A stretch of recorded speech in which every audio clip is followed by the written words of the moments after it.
राधे राधे दोस्तों। आज मैं आपको मंगलवार व्रत कथा सुनाती हूँ। चलिए इस कथा को शुरू करते हैं। प्राचीन समय की बात है। किसी नगर में एक ब्राह्मण दंपति रहते थे। उनकी कोई संतान ना होने के कारण वो बेहद दुखी रहते थे। हर मंगलवार ब्राह्मण वन में हनुमान जी की पूजा करने जाता था। वह पूजा करके बजरंगबली से एक पुत्र की कामना करता था। उसकी पत्नी भी पुत्र की प्राप्ति के लिए मंगलवार का व्रत करती थी। वह मंगलवार के दिन व्रत के अंत में हनुमान जी को भोग लगाकर ही भोजन करती थी। एक बार व्रत के दिन ब्राह्मणी ना भोजन कर पाई और ना ही हनुमान जी को भोग लगा सकी। उसने प्रण किया कि वह अगले मंगलवार को हनुमान जी को भोग लगाकर ही भोजन करेगी। वह भूखी प्यासी 6 दिन तक पड़ी रही। मंगलवार के दिन वह बेहोश हो गई। हनुमान जी उसकी निष्ठा और लगन को देखकर प्रसन्न हुए।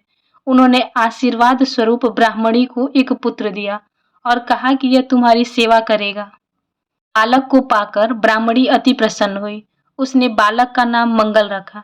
कुछ समय बाद जब ब्राह्मण घर आया तो बालक को देखा और पूछा, यह कौन है?